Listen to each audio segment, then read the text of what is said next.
विश्वास को जीतने की पूरी कोशिश हो रही है। और इसी खबर को लेकर अधिक जानकारी के लिए हमारे साथ हमारे संवाददाता अलग अलग जगहों से लगातार बने हुए हैं, उनके पास हम चलेंगे और पूरा अपडेट लेंगे। हमारे साथ झांसी से कुलदीप अवस्थी जुड़ चुके हैं। कुलदीप, झांसी में क्या कुछ तैयारियां हैं आज बीजेपी की जन विश्वास यात्रा को लेकर, किस तरह से तैयारियां वहां पर की गई हैं?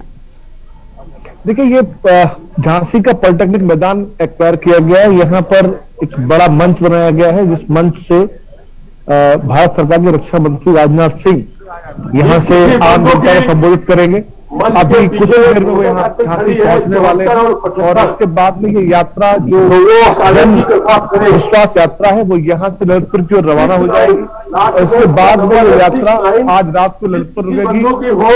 कल सुबह बहरौनी में एक बड़ी जनसभा है और जनसभा होने के बाद ये यात्रा झांसी के ही जिले को मोबाइलपुर पहुंचेगी। आम जनता काफी तादाद में यहाँ पहुंच चुकी है और आम जनता में काफी यहाँ पर आज पौने 5 साल में जो बीजेपी ने काम किया है उस काम के बारे में बताया जाएगा। जिससे 5 सालों में कौन कौन से काम हुए और जो काम बाकी रह गए उन कामों के लिए भारतीय जनता पार्टी के जो लोग हैं वो आम जनता से आशीर्वाद लेंगे, जिससे कि वो 2022 के बाद सत्ता में आके जो बाकी काम रहेगा उनको भी पूरा कर पाए।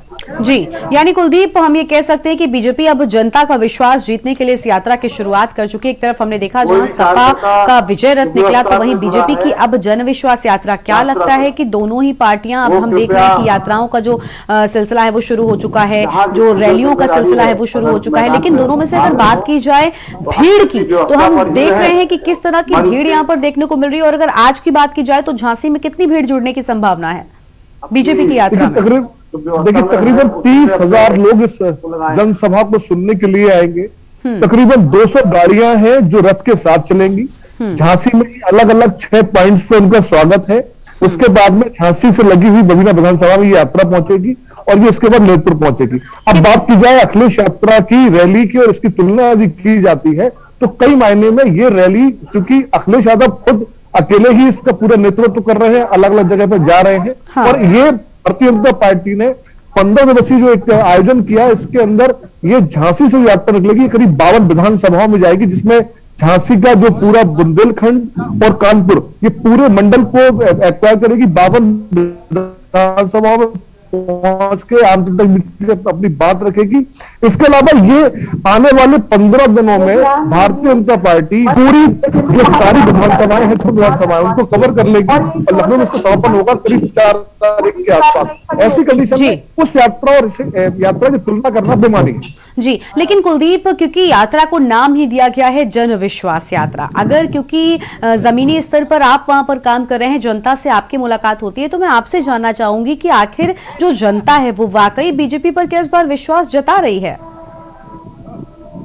देखिए, जनता, आम जनता जो कि ये बुंदेलखंड, आप मेरी राय पूछी, मेरी बात जानना चाहिए तो मैं अपनी बात रखूंगा कि आम जनता के बीच जाकर जब के न्यूज की टीम लगातार लोगों से बात कर रही है, लोगों के विचार जान रही है, तो उनका कहना यह है कि जो भयमुक्त माहौल इस सरकार में हमें मिला है, उस क्योंकि बीजेपी ने ये अपने आप को प्रचारित किया है कि भयमुक्त माहौल हमने यहाँ पे दिया है, प्लॉट से कब्जे नहीं हो रहे, लेकिन अगर उनसे पूछा जाता है कि कुछ ऐसे भी मामले हैं जो इन 5 सालों में सामने आए जहां पर लोगों के प्लॉट पे कब्जे हुए हैं, तो उनका यह कहना रहता है कि उतने कब्जे नहीं हुए।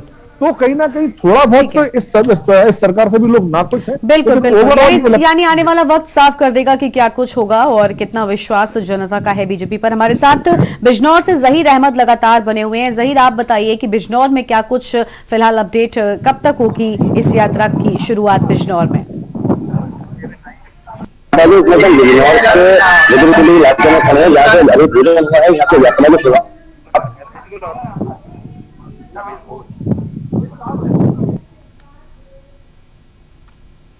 हम जहीर को सुन नहीं पा रहे हैं तकनीकी खामी की वजह से। हमारे साथ गाजीपुर से इकरार खान बने हुए हैं। इकरार, आप बताइए गाजीपुर में क्या कुछ स्थितियां हैं, क्योंकि स्मृति ईरानी वहां पर इस यात्रा की शुरुआत कर रही हैं, तो वहां का क्या कुछ अपडेट?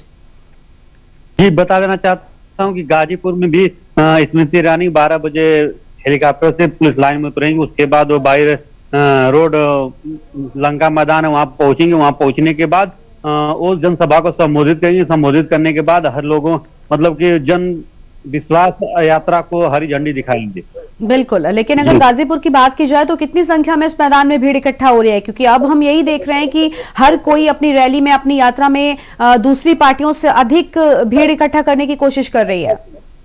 जी, बता देना चाहता हूँ कि कहीं ना कहीं अभी लोगों का आना शुरू हो रहा है, लेकिन कहीं ना कहीं बहुत ज्यादा भीड़ होगी। 10,000 लमसम भीड़ होने की उम्मीद बताई जा रही है। हालांकि वही लमसम चेयर भी ठीक है, कुर्सी भी लगाया गया है, जिससे कि जी इकरार, बहुत शुक्रिया आपका हमारे साथ जुड़ने के लिए। आप सभी संवाददाताओं का शुक्रिया हमारे साथ जुड़ने के लिए, अधिक जानकारी के न्यूज के दर्शकों तक पहुंचाने के लिए। तो विश्वास यात्रा पर बीजेपी की शुरुआत हो चुकी है और देखना होगा कि कितना विश्वास बीजेपी जीतने में कामयाब होती है। फिलहाल एक छोटे से ब्रेक के लिए यहां पर रुकते हैं, जल्द लौटेंगे।